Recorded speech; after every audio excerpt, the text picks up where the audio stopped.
look in the eyes of my brothers without shedding a tear for my brothers.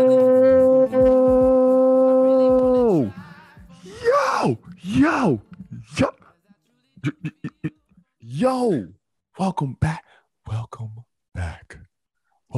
to another episode of the InforMILLy Honest Podcast. We'd like to cordially welcome you. We are two of the four brothers. One of us is off being a guinea pig and the other one being a daddy, I assume. But Right.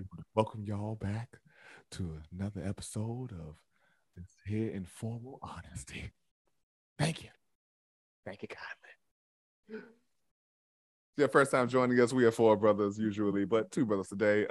Coming to you, talk about this thing called life. No matter where the conversation goes, we always pride ourselves on being forthright, vulnerable, and most of all, gotta keep it on. AJ, right. how you feeling, bro? Sorry, I'm feeling good. I honestly forgot Aaron was doing that thing. I don't even know if we should say it, but I don't know if that's private or not. It might be private. Yeah. Sorry. I mean, I didn't. I guess it's only certain things that what my description could have led to, but yeah, well, we can bleep it out. It's fine. Yeah. Good luck to him. Yeah, it's good luck. Good luck to him. Myself, man, I'm okay. I'm on the high of the show. That you know I spent the last few episodes promoting. You got to come, man. I did. Give me some of your thoughts and perspectives. Yeah, I thought. I mean, obviously, I haven't seen that many dance shows in my life, but I mean, majority of them probably have been in Emerson, and then after that, been yours. And even that hasn't been, a lot. Just being Still, away and all you have a valuable perspective. Regardless. Yeah. With all that being said, that was way too many words. Both. With that being said, I thought it was great. Like the first dance, or piece. I think that's the correct word. Either one. It was like I remember the music being just drums, wasn't it? Was it just straight percussion, muscle? Yeah, but it was in a very odd time signature. I think that's yes. And it was just, and typically I don't like odd time signatures, but for whatever reason that just worked. And I think whoever the dancer was, she did great. And then how it went from, I think the next piece was that same style as well. Then it transformed it to was the same piece. Oh, okay. So okay. With the six women in the chairs, it starts out with one, becomes a duet, then it's the six women, but that whole thing is one piece. Oh, okay. I thought it was like a part one, part two type. Yeah. It is the part one, part two. Okay. I got you. Okay. No, but overall though, I just thought it was really good. Like I said, all the music was really good. I didn't know because I did think that was two separate pieces at the beginning. I thought, okay, everything is going to be just this percussion, which I would have been completely okay with because I thought it was like really, really cool actually. But what else? The lights. So the lights, I think, the lights and all the pieces were great, but it was just a really cool way to, like I said, I've never seen a show like that before, because I've never been in that many shows, but it was really good though. Yeah. Man, really appreciate you coming. Glad you enjoyed your experience. Yeah. I want to ask I typically ask this question to people who attend shows. Was there any and you might have already answered it, but was there any part of the show that particularly resonated with you? Because I'm not that person that's like, what was your favorite piece? Like, did you like it? Like, that part doesn't really concern me. It's always like, was there something that actually resonated with you? Is there a particular piece, a particular dancer, a particular moment, a particular song? Was there anything that resonated with you? I would honestly say a few things. I think I keep going back to the first piece. It was just so dare I say striking. Yeah. That's probably the purpose of it. It was just very moving. There was that, and then there was the young fella. I'm not sure what anyone's name is, but his name is Ahmad, the male soloist. Yeah. Like he's pretty good. And from what I know, I mean, I don't know, like I mean, no, it's dude, you don't have to qualify your opinion. yeah, I don't know why I keep going to that. Like, I don't know, but because I could be saying all of this stuff, like, and you're like, it's okay. No, but again, you don't have to qualify your opinion. Yeah, especially when I'm asking for it. Yeah, but there was one part, and you probably know exactly what I'm talking about, but like he's like kind of on the floor, like kind of belly on the floor, and he kind of like bends backwards a little. Well, not a little, but quite a significantly. Yeah, I was like when he did that, I just kind of like jumped back in my seat because I'm like, how is he doing that? Why is his back like that flexible? Yeah. Now, from a dancer perspective, my director said she was in the audience and went, "Oh, now you're just showing off." That's funny. That's interesting. But I love hearing like those kind of perspectives and all that kind of stuff, especially from people who aren't technically dancers and whatnot, because it's for you. There are things that are that's true. Yeah, there are things that like from dancer to dancer we can always appreciate and whatnot. But the overwhelming majority of people who go to see dance shows are not dancers themselves. Yeah, that's true. I don't even know. Because obviously when we go to the movies, we're not film writers. I mean, or like actors, screenwriters, actors, directors. That's like, true. Yeah. And so and I love that you said the opening piece of Vespers. That's one of my favorite choreographers of all time, Ulysses Dove, and his pieces are generally striking, and the lighting is always like mad dramatic. Yeah, it felt cinematic almost. Like although it was a stage, it almost felt cinematic. Absolutely. I think that's the word I was probably looking for. Yeah. Completely valid. Yeah. And so thank you. Thank you for sharing that. Yep. No problem. So let's hop on into the subject that you shared. You mind if I go ahead and introduce it? Yeah, that's fine. Okay, cool. So the question was, would you rather, good old fashioned, would you rather have 10K a month guaranteed for doing nothing, or 100K a month, but you work 12 hours a day, 5 days a week, Monday through Friday? So first, I'm gonna start off with, I'm not even gonna answer the money part first. I'm gonna attack this 12-hour shift first. So for me, like the last, and I'm not even gonna do it that way. Since I was like in high school, really, every job that I've had has been kind of labor intensive.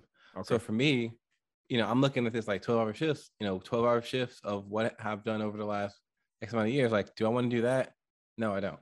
So I'm like, and I saw people like in the comments say like, well, they didn't specify what job. So like, dude, like, come on, man. Like, what do you do today? Would you want to do that for 12 hours a day? Exactly. Like, but anyway, so like for me, I've worked 12-hour shifts before. Like, I remember when I was back when I was in Korea, our fleet of aircraft at this point in time, just all of them were just breaking down, and the military's answer to everything is 12-hour shifts. So we were working 12-hour shifts trying to fix the fleet, probably for like 3 to 4 months, 12-hour shifts, Monday through Friday. And at the time, it was wintertime, and wintertime in Korea is pretty much like wintertime here. It's the what do you call it? The climates are pretty much mirror each other for the most part. Yeah. Although I would say the winters in Chicago are probably maybe like a good, on average, maybe 5 or 6 degrees colder, but winter is winter, man. Right. But anyway, so we're working outside, so it's like I'm working night shift. So I'm working from like, what shift was it? It was like we were coming in at like 8 p.m. and then working to 8 a.m. So we were working in like the coldest part, of the day, pretty much. So for me, when he said 12-hour shifts, that's what I was thinking. I'm like, I'll pass on that. Give me the $10,000 a month to do nothing. So, and let me say why. So it's funny. Okay. It's funny because like you see the 10,000, see the 100,000. Most people, gravitate jump at the 100 to 100,000 because it's like, well, it's more money. But I'm like, if you're working 60 hours a week, when are you gonna really have time to spend it? And you can say, well, on the weekends, and you can take vacations, and it's like when you work 12-hour shifts for so long, your body is just like, it's just tired, and then it starts affecting your mental, health too. it's grueling. And then when I was in Afghanistan, we worked 6-hour shifts, but it was 6 days a week, in the entire time we're there. And it's like I'm good on 12-hour shifts. That's why when everybody mentioned a 12-hour shift, like as a civilian, I'm like, no, I'm not doing that. Like, Right. I'm just not. Like, if I can't pay my bills with 8, then that's not the job for me. So, because I'm not doing it. Like, I get it. So, and when you realize you're dedicating so much time to this company, and for me at the time it was to Uncle Sam, and I was like, for what? Like, you're giving all your time, and as soon as you get home, you got time to eat dinner, watch an episode of whatever, and then you got to go to sleep and do it all over again. Do it all over again, right? And then you get to the weekend, and you're like, yay, it's the weekend. Then you get your Saturday, and then Sunday cup rolls around. Now you're getting ready to go to work, pretty much. It's like, that's no way to live. I'm telling you that people really be acting like the weekend is an actual weekend, and it's just not. Yeah, it's not. Unless you have a way to really live up your Friday night. Yeah, you're only getting Saturday. Yep. And maybe Sunday morning if you a real brunch motherfucker. You get your brunch and your Sunday service, and that's really about it. Yeah. But yeah, I completely get you and concur with all of that. Here's the stipulation that, or like the thing that I think people don't think about, or they go, oh, but what if, or they didn't say. Here's my they didn't say. They didn't say how long this shit lasts. Yeah, that's true. That's very true. And so that's a double-edged sword to me, because if it's a finite amount of time, then that 100K gets more appealing. Of course, yep. But if this is a forever thing, like if I live to be 96 and I still gotta work this, then I gotta tell you, the way that I have gotten so used to not making $50,000 a year, if you tell me I'm making $120,000 a year, I am so fine. That is more than twice what I make now. Yeah. It's so funny because like I see this rhetoric thrown around on the internet all the time, how people make it seem like, whatever amount of money isn't a lot of money. And maybe it's not to that person. Mm-hmm. Sure. Maybe it's not. I don't know. But to other people, like, for example, if someone is making, like, I saw this crazy thing where it's like $100,000 is no longer considered a high salary. Like some I don't know who he is, but some guy said that, and it went, people were sharing it. Some people were agreeing, some people weren't. But I'm like, I mean, that could be true depending on where you live. So if you live in San Francisco, that's probably true. Yeah. But if you live like where I live in South Carolina, in Sumter, South Carolina, like, you can live amazingly. And so it's like, it just depends on where you are, so it just depends. Literally, because I am not trying to live some posh lifestyle in Chicago. 120 bands a year is great. To be in six figures is great out here. Yeah, and that's actually well above, because I study these things now. That's actually well above the median income of Chicagoans, believe it or not. So like, you would be fine. you would be just fine with that. And I'm completely okay with that. I don't need the 1.2 mil a year. Yeah. Because I'm not going to be able to actually appreciate it. Of course, I don't really know about, vacation time and all of that kind of stuff. So if all of those, somebody give me a full breakdown of what that shit is, then maybe it becomes more appealing. If you tell me that I get to do, I only do that 5 days a week or whatever for 10 years, then I go, okay, cool. There's a deadline. That's 1.2 mil over 10 years. A year for 10 years. That's different. I will push out them 10 years. So when I turn 44, I'm out this bitch, and I don't have to work ever again. Yep. Now, this is my stipulation. If you're gonna make me earn $100,000 a year, I'm gonna make the rules. I know it's a weird thing to say, but I get to pick the job. So if it's I get to pick the job. So I'm like, I want to be a blah blah blah and do that. Then fine, I'll work. Then I will do the 12 hours. Yeah. Because if they say you get to make cool things and design things and have this big old workshop to work in, then I'll do that for 12 hours. because that's exactly what I would do if you gave me the $10,000. That's why I would take the $10,000 because, and I would love to actually like go. I know I just sent that thought short, but I just want to say this first. Like, I would love to see, like, out of all the people that responded on this post online, how many of those people are artists or creators or whatever words you want to use there, how many aren't? Because I guarantee you that would determine who said what. Because people who have no creative urges to do anything except come home and watch TV, they're like, yeah, I was working 12-hour shifts because I'm not doing anything anyway.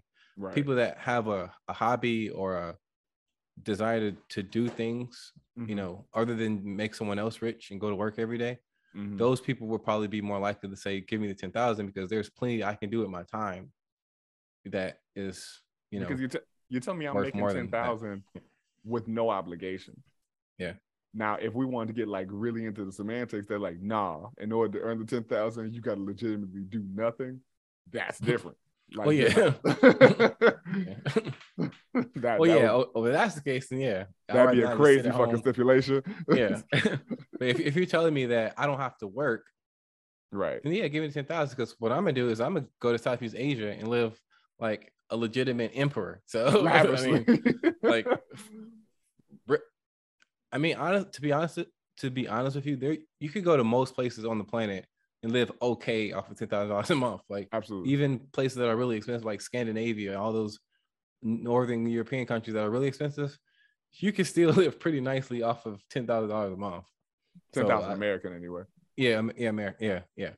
So that's why I'm like, people are just greedy when it comes out to it. Like, or people see, because people are in proximity or a view of wealth. And not even say real wealth, but just rich. Yeah. Most people ain't gonna see $1 million in their life. Nope. And so to know, like, oh, okay, I could live this life that I live and make 1.2 mil a year, then sure, yeah, of course I'll do it because I'm already doing that. I just get to make however many times what I'm making to get to there. And I'm just like, I don't care enough, and I don't need that. I just don't. And it could be a thing of I'm so used to functioning within the parameters that I'm used to that I can just live that way. But I'm also like, when I see people go, oh yeah, you know, I'm a fly private, and I'm like, for what? Like, is it really helping you that? For some people, I get it. You're like, oh, I need to get from Boston to Phoenix like tonight. That makes sense to me. Yeah. Now, what are you doing when you get there?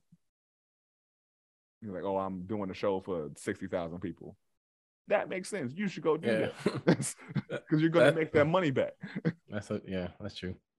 But yeah, but also if we're doing like you got to do what you do now at 34, I'm not doing this shit for 12 hours a day. Yeah. Absolutely. Well, I'm 33. I'll be 34 next one. But I'm not doing this for 12 hours a day. Yeah. I'm struggling at 8. Yep. And like it's interesting because like there's like this another question I've seen floating around. Like me and Chris, I feel like me and Chris talk about this like every year. I feel like, but it goes like would you rather make, let's see if I cannot butcher this. Would you rather live in a community where you make $100,000? Oh, wait, this is it. When you make $100,000 and all your neighbors make $200,000, or would you rather live in a neighborhood where you make $100,000 and all your neighbors make $50,000? And like, shockingly, most people say they would rather make the $100,000 because they just want to be richer than everyone around them, even though making wait, I think I messed that up, didn't I? No, you're right. Okay, so like, yeah, so people would rather just make more than people. I mean, I think you make 100,000 no matter what. It's just whether or not people make more than you or not. Yeah. And go ahead, finish your thought. I'm sorry. You know, I think I did mess up the math because the appeal would be like you would make more money even though everyone else made more than you. So I messed the math up. So let's do it like this. You make $150,000 and everyone makes $300,000, or you make 100,000 and everyone makes 50. So you could do it like that too. Sure. But still, but the study showed the principle's the same. Yeah, the study showed that most people would rather just make more than everyone versus making a very nice amount of money, but just be out earned by people around them. So it's just, and that's a weird thing because I feel like for me, like if I'm okay, I really don't care if someone else is doing supposedly way better. So there's a social implication to get into with the everybody makes more than you thing that doesn't necessarily have to be egotistical, but because people gravitate toward being it's an unfortunate thing, and we see it inside of Apple products in particular. People gravitate toward being able to other others, and people run away from being othered most of the time. And so we could look at it like, oh, people just want to make more money than other people. And other thing could be like, oh, I don't want to be left behind, where people go, oh, hey, we're going to Legos. Can you make it? And everybody else got the bread, but you don't, because you make half of what everybody else makes. And now you got to be that other person. People will run away from the social implications of that and the embarrassment and all the egotistical things of that, more than going, oh, I make 3 times as much as everybody else, and that should put me in danger because these niggas gonna rob me. Yeah. So I think there's layers to it. Like I don't know. I think that's so interesting though, that some people, I guess, can go through life and they're not even really I guess they have blinders on, I guess, where they're like, I don't really care what the next person is making, as long as me and my family is okay. It's like you can just do what you right.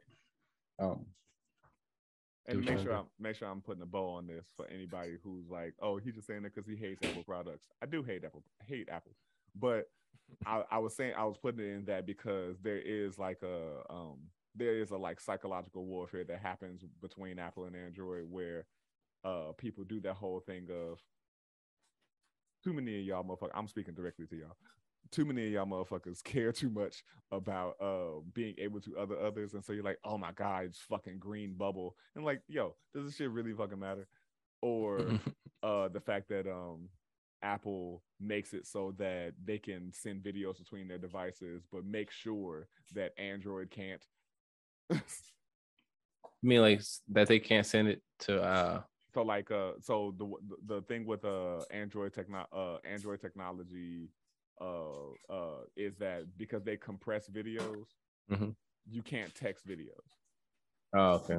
And so granted, I don't think that's a thing they can do between Android devices either, but it's a distinct thing of, because you can do it on Apple products, people will just try to send you videos they record on their phone, but Apple makes specific technology to make sure that when Android gets that video, it's gonna look like fucking Mega Bloks. That's funny. Just to make sure that they get like, nah, we blood encryption.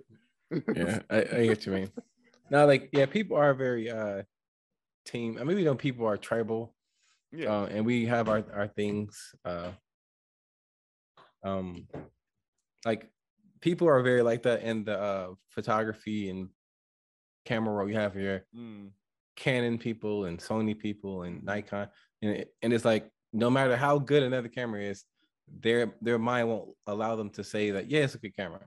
Right. It's like, nah, it sucks because of this. Like, I feel like if you go into a camera store and buy any camera today, it's gonna be a good camera, because like technology has gotten so good that it's gonna be fine. Like it's at this point, it's just user preference. Like for me, I've used a Canon for so long. This is like, I feel like if I use anything else, it would be just confusing just because of the controls. The setup is different, right? Yeah. So, but I think at this point, it's just whatever, just user preference, But people will swear that one is like worlds above another one when it's like it's really not. That's the thing that always trips me up between Apple and Android anyway. It's just because I'm like, most of the technology is the same. It's just the interface is different. The operating system is different. Yeah. So at a certain point, you just get used to a certain thing, and I don't blame anybody. Like, I've been with Apple since the iPhone 2, and so this is what I know. Like, yeah, go ahead and do that. It's when you get into that whole thing of you're like, nah, fuck that. I'm not downloading WhatsApp so you can get videos of your third world technology. Shout out to Andrew Schultz, that's who. But it's like, but it baffles me, that thing of people want to be tribal as opposed to just going, okay, it's not that deep. Yeah, I just like what you like. That's what I'll never like. I get it. Like when we were in middle school, like people try to fit in high school, you want to be cool. But I feel like after you hit a certain age, you have to start just feeling comfortable. Like, you know what, this is what I like. This is what I want to do. If I make this amount of money, this is what I can afford. That's okay. Like, you gotta be just okay with yourself eventually. You would hope. But people are still trying to keep up with the Joneses. Or people know they don't really have a personality, so they run to the smallest thing. Like back in my Tindering days, if I saw one more pink woman go, I love tacos, I swear to God, that's not a personality trait. Yeah. Who doesn't love tacos? Yeah, that's true. That's the thing you needed to point out. Like, oh my God, sarcasm, first language. You're like, like, stop it. Just say you're boring. Just say you're boring. Yeah, like I've never been on the app, but as far as one just social thing that, like,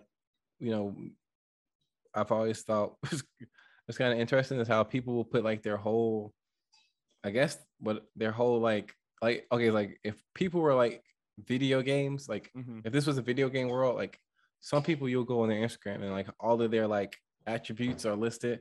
So I've seen people go in there and it would be like vegetarian, Christian, and it's like all their things, like all of their bullet points that make up them as a person. As they're that this is what create their character arc or whatever.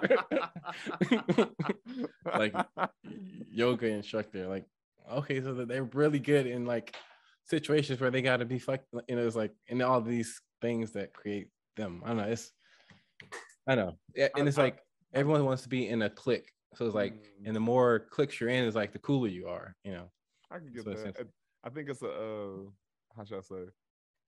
I want to believe anyway that because people look at Instagram in particular, but of course all social media, as the main means of socialization,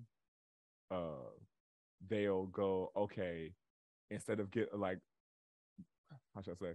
There's too many times I've seen people be like, instead of asking for a phone number, they'll go, yo, what's your Instagram? Oh, yeah, I've seen that before, yeah. And so since that becomes that new point of relation of like, oh, we're not going to talk on the phone, but we'll like, let me be able to like look at your pictures and DM you from time to time. They go, okay, so this is the way I can convey parts of my personality. Or just go, what is it about me? Like, you say yoga instructor, I'm gonna go, oh, okay, cool. That's one of your jobs, or that's your main gig. Me putting in like dance awards I've gotten and shit like that. That's because this is partially business. Yeah. And so I get that part of it, but when they're like, baddest bitch of 2003, you're like, why is that here? Yeah. Like for me, like I always put like sarcastic things to not just not that anyone's gonna see it or care, but it's just like my own like thing. Like, it's an inside joke, absolutely. And I hope this isn't offensive, but I'm gonna say it anyway. So there's this point where you can put your pronouns on there. Well, the pronoun that I wanted to put on there, you couldn't put on there, so I just put it on there. Like, just physically wrote it. And I said that my pronoun was you. And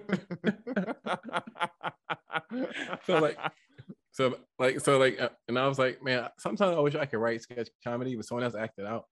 So I was like, what if someone made this skit where like there's a new employee and they get hired into this, corporate woke setting and in California somewhere. And they say, and they go up there and they say their pronoun is you. And then like everyone has to like honor that. And they're going through this meeting and it's confusing everybody. And they're like, and it's just this whole chaotic thing. I just think that'd be the funniest thing, man. Like, it's like, because I have no issue with the pronoun thing, but you know that somebody has pushed it to the limit somewhere, and everyone has to respect it, even though you know they're being ridiculous. So it's like, I mean, okay, I respect most of them. Only ones that I've really heard that I don't is the Zimzers and all of that I heard on your mom's house. Yeah, because I'm like, no, I'm not doing that. That's stupid. That's just stupid. Yeah, like you say your name was Sarah. Okay, we'll go with that. Exactly. What's your name? Yeah. Most of the time, especially if I know I might fuck up, I just say fam.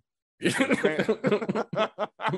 that's neutral. Like it's so neutral that we can't. There's no like it's familiar. No pun intended. It's familial. Like if I say fam, there's no way no wrong with this. But that's funny. What does trip me up is That'd be funny how too. and I'm not speaking about anybody in particular because it's happened to me times. What trips me up is when I tell elders about a gender non-binary person, a trans person, they go by they them, and they just forget how to say grammatically correct they or them. They just forget how to grammatically use those correctly in any context. And that's so funny. Because they don't want to say he, they'll be like, what is it? So like I'm trying to think of like a sentence example where they go so they is dancing now, and they're like, wait, what? You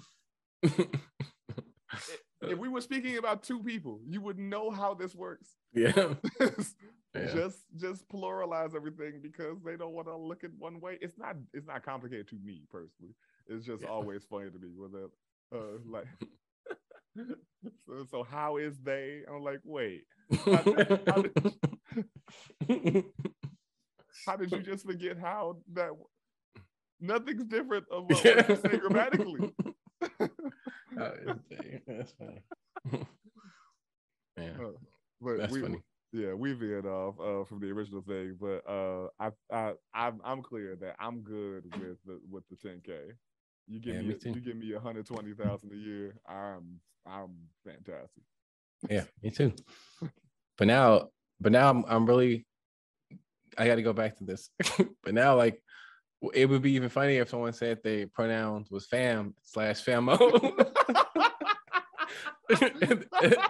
But it was like a white dude, and he goes into this white corporate office, and everyone's calling him that. Dude, you saying you like just write the sketches, man? Like you don't have to be an actor; you could just be a sketch writer. Man, that'd be so funny. All right. If I've learned anything from very talented groups like RDC, none of them motherfuckers can actually act. Yeah, they're just funny, so they write the sketches and just do it. That's true. So shout out to them because they do make great shit. But okay, let's put a pin in this, and we will be right back. Hey y'all. This one's Aaron's not here to defend himself as a Georgian, but I got to speak to the Georgians. How much more does Stacey Abrams have to do to get y'all motherfuckers to vote for her? One, gubernatorial is not the way that you should conjugate that word, and I'll stand by that. And two, I don't get how that woman has done so much for the state of Georgia and this country, but the state of Georgia specifically. And y'all keep letting that other motherfucker win. I don't get it. You should be ashamed of yourselves if you didn't vote. I'm going to leave it at that. Shout out to Stacey Abrams. You deserve better.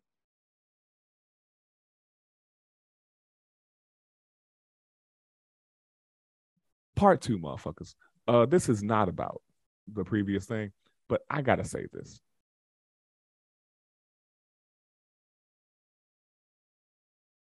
I appreciate the beautiful reviews that have been said about our show this past weekend.